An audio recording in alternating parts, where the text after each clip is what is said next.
So today I'm going to do part 1 of my September wrap up, and the way I've done this is a different format from my normal wrap ups. I hope you enjoy this format because I really do, and it's been a busy month.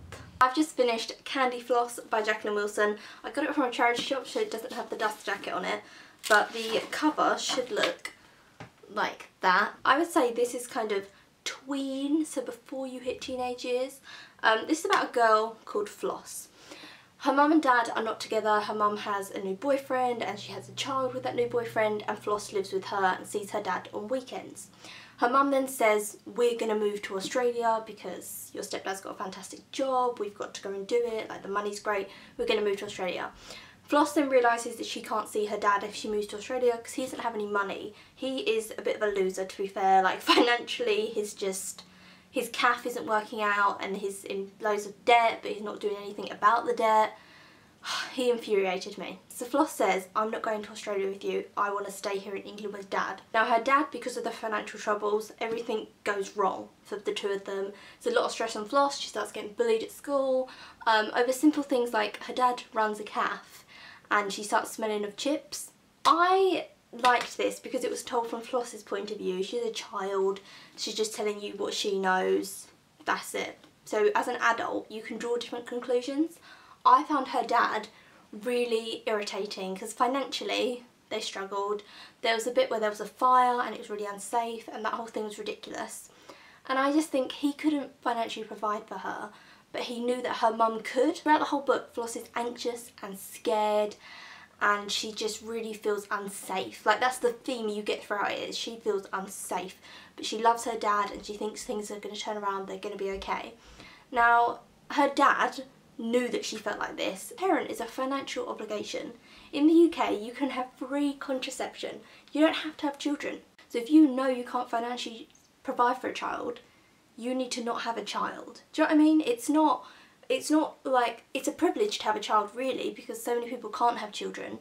So to have a child and then not be able to look after that child and keep that child in unsafe conditions when you know someone else could look after her like how she deserves, I find that very selfish. But I did think this was good. At the beginning of each chapter there was this kind of picture collage, and each picture stands for a different thing that's going to happen in that chapter, and I really liked that.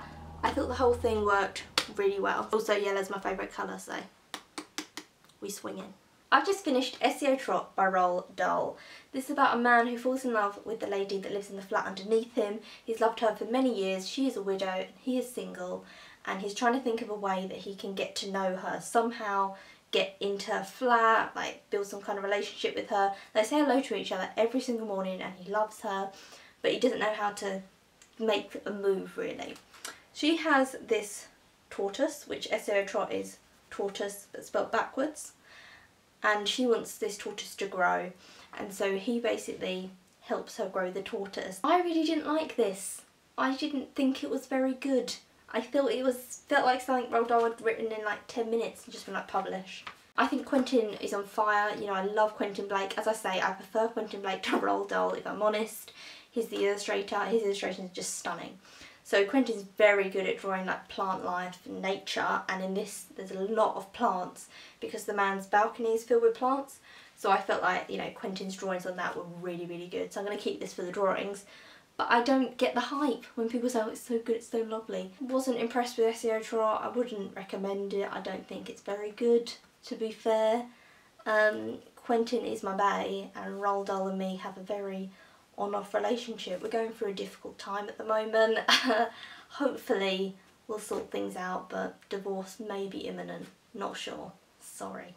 I'm going to review these two. This is a children's graphic novel and this is a manga. I'm not showing you my face because something's happened to my lip and it looks like I've been punched in the face. Basically I burnt it and I don't want to show you because it looks hideous. So I'll just show you, you can probably see the art style better. So I'll start with this one. This is Avalon High. It's by Meg Cabot. Meg Cabot is a very well-known YA author. She did The Princess Diaries. So Avalon High is actually a historical fiction book series. The rest of them are just done in novel format, but Meg decided to do one of them as a manga for some reason, and I think that's quite nice because people who are fans of Meg Cabot, she's incredibly successful, might not have read mangas before, so I feel like it kind of opens them to a different genre.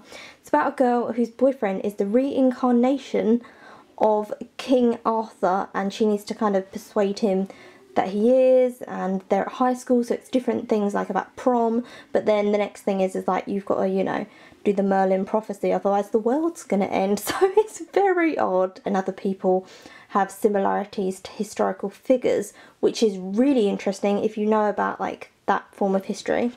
So it's just your typical black and white manga style. I think it worked really well. Nothing happened in this, let me emphasize this, I can't emphasize it enough.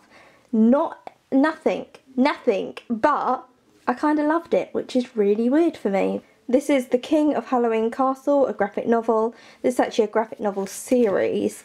So let me show you on the back here, there's loads of different books in the series.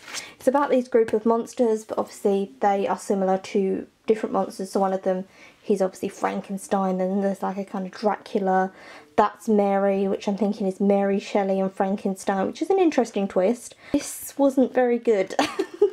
It's computer generated. I hate computer generated, kind of almost 3D-esque looking pictures.